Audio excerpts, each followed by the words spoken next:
ازيكم؟ وحشتوني جدا. عاملين ايه؟ سلفتي عملت معايا تحدي كده ان انا اعمل الاكلير في ساعة واحدة بس، وانا بصراحة قبلت التحدي لان انا عارفة قدراتي ايه. اول حاجة جبت 500 ملي من المية وحطيت عليهم ربع معلقة من الملح و50 ملي من الزيت، يعني ربع كوباية، وحطيت 3 معالق سكر اللي هم 50 جرام.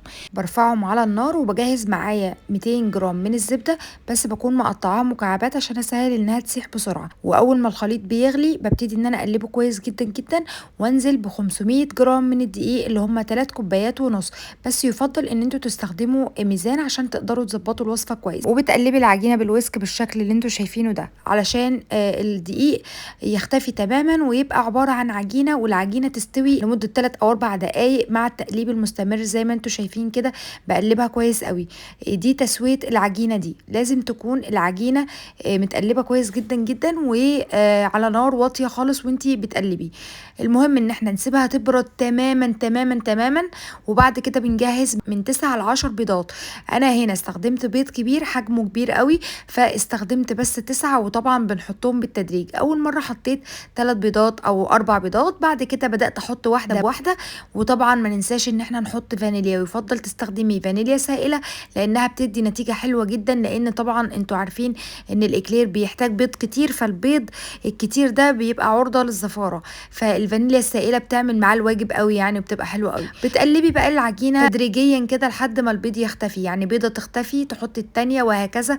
لو نزلت بيضتين في المره برضو تستني لما يختفي تماما عشان تقدري تنزلي بيض كمان، وبس كده. طبعا البيض لو صغير هتستخدمي ال10 كلهم، لكن لو البيض كبير هتخليكي تستخدمي بس 9. المهم ان احنا نوصل لنتيجه العجينه تبقى بالمنظر اللي انتوا شايفينه ده شكل العجينه اللي احنا محتاجينها. العجينه ده قوامها شايفين زي ما انتوا شايفين كده، القوام بتاعها ممتاز جدا. هنبدا بقى نجهز القمع اللي هنشتغل بيه الاكلير، وهو القمع يكون واسع والسنون بتاعته رفيعه زي ما انتوا شايفين كده. وبجهز كيس حلواني، انا خدت الكيس ده بصراحه من سلفتي كان عندها، وقصيناه ودخلنا كده القمع فيه، وبدات اشكل الاكلير زي ما انتوا شايفين كده. وعايزه اقول لكم ان انا كنت بحاول اعمله ميني، يعني مش يبقى طويل قوي، يعني تقريبا طول الواحده تقريبا 10 سم. عايزه اقول لكم طبعا الرسمه دي تحفه جدا في الاكلير، وكمان الحجم ممتاز. لما بيدخل الفرن بينفش وبيبقى اكبر طبعا من كده. بالنسبه لخبز الاكلير فهو بياخد ساعه كامله في الفرن، بل بالعكس هو اخد معايا ساعه و10 دقايق عشان اخد اللون الذهبي الجميل اللي انتوا شايفينه ده. وطبعا لما بتقفلي عليه الفرن يفضل ان انت تسيبيه في الفرن مثلا شويه عشان يفضل مقرمش وما يهبطش معاكي خالص، يعني تسيبيه مثلا نص ساعه كمان بعد ما تطفي. ونسيت اقول لكم ان انا شكلت شويه بروفيترول كده بنفس القمع عادي جدا، بضغطه واحده بيدي الشكل اللي انتوا شايفينه ده. تعالوا بقى نبدأ نجهز الحشو بتاعة الباستري بتاعتنا. أول حاجة حطيت في الكيتشن كوباية من الكريم باستري، عليها معلقتين كبار من الكريم شانتيه الخام ومعلقتين سكر، وبدأت ان انا اضربهم طبعا بحليب متلج او مثلا ميه متلجه حسب ما انت عندك. بس انا حطيت خليط من الميه واللبن كده. اللبن كان جاموسي، ما كنتش عايزه احط كتير بصراحه علشان ما يبقاش تقيل قوي. حطيت شويه ميه وشويه حليب، وده قوام الكريمه. انا في العادي بعملها اخف من كده، بس انا عملتها المره دي تقيله عشان احنا كنا الجو حر بصراحه وصيف، فيفضل ان احنا نعمل كريمه متماسكه شويه. هنا بدات اعمل فتحات من ورا واحشي زي ما انتم شايفين كده. مجرد ما بتحشي من فتحه واحده بتلاقي الفتحه التانية بدات تبص كده، تعرفي ان هي اتملت من جوه، وبتحسي ان هي في ايدك تقلت شويه.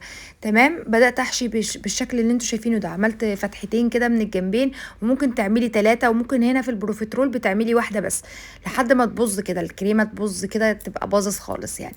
خلاص بعد ما بخلص كل الكميه كلها برصها بقى في صينيه كده جنبي علشان نبدا مرحله الشوكولاته. طبعا الشوكولاته الخام بنسيحها على حمام مائي بدون اضافه اي حاجه. ممكن اقصى حاجه ممكن تضيفيها هي بس معلقتين من الزيت. هنا زي ما انتم شايفين بعد ما الشوكولاته ساحت على حمام مائي بدأت ان انا اغطس كده الاكلير فيها بالشكل اللي انتوا شايفينه ده. وطبعا الشوكولاتة محتاجة يعني شوية كده تنشف علشان نقدر بقى ان احنا ندخله التلاجة ونلمسه عادي جدا، ونحطه بقى في صينية. حتى لو هنحطه فوق بعضه مش بيبقى فيه اي مشكلة لانه اوريدي بيكون نشف خلاص، فنقدر بقى نتعامل معاه براحتنا. وعايزة اقول لكم ان انتم ممكن تضيفوا كاكاو للحشوة عادي جدا، تعملوا حشوة شوكولاتة او تضيفوا لها نوتيلا او مثلا لوتس، وتغيروا في الاطعمة اللي انتوا عايزينها براحتكم.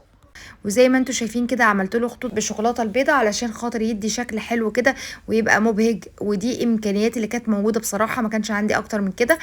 المهم رصصته كده بقى في صينيه شكلها حلو. دي الكميه اللي اتعملت كلها بنص كيلو دقيق بس، عملنا كل الكميه اللي انتوا شايفينها دي، بجد والله العظيم كميه كبيره جدا بنص كيلو دقيق و200 جرام زبده زي ما شفتوا المقادير.